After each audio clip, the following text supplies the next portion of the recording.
Hey, this is Daniel from Resurrected Garage, and this is Caleb. We're going to tell y'all about the similarities and differences between the different Transaxle Porsches. This is his 944 Turbo, and this 944 non-turbo is a customer's car, and then that's my 924. So we're going to start with the one in the middle. Caleb, you want to tell them about this car and what we did to it? Yes, this is a 1988 944 manual non-turbo car. It came in with no spark and no power supply to the fuel pump. We found the crankshaft reference sensors were switched between the two, and that the ECU was not putting out a power to the DME relay.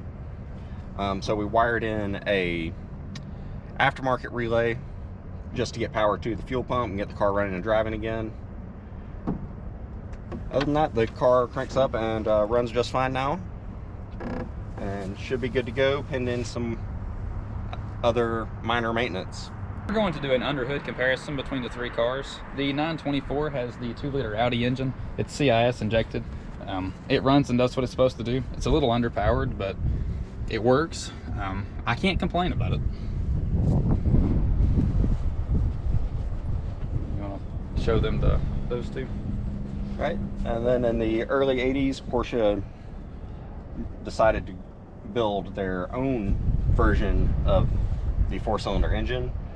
It is a 2.5 liter naturally aspirated engine with a balance shaft setup, taken partially designed by Mitsubishi. Then 86, they brought to market the turbocharged version of the same engine, making a little bit more power. It comes in at about 225 horsepower versus the 140 or so that the non-turbo version of the car had. And what was the power rating on the 924? I think it made like 95 horsepower. It was pretty pathetic. So it's a marked improvement between each version of the car, and it's about a 2-second 0 to 60 improvement from each version as well.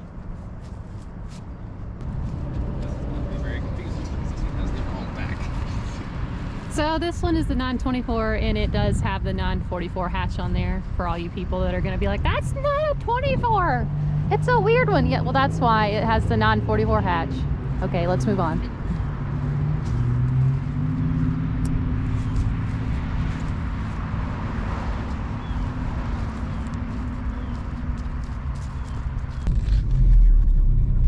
All right, so we're taking the 86 944 Turbo out for a ride to compare it to the other two cars, specifically the 924. With the 86 model car, we got the updated dashboard and interior. Got a slightly different body.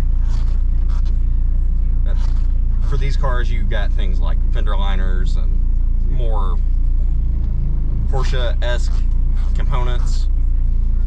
Kind of luxuried the car up a little bit,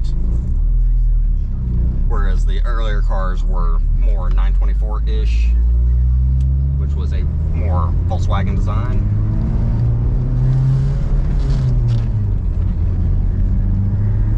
The car makes considerably more power than the other two versions.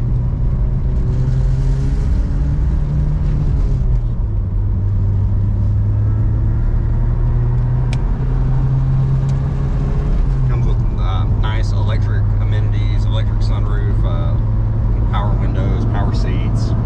It's all nice fancy stuff to have, but it does add weight and more additional issues to the car. Climate control is completely different. The dashboard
This car is more old school than the other ones. It's got very traditional gauges, just very traditional styled interior. The 924 to me is a more pure sports car. It's a whole lot lighter on its feet, but it is severely underpowered. It's not like undrivable or anything, but compared to the others, it feels kind of slow, but it sticks to the road great. If you were comparing this to the other sports cars of the time,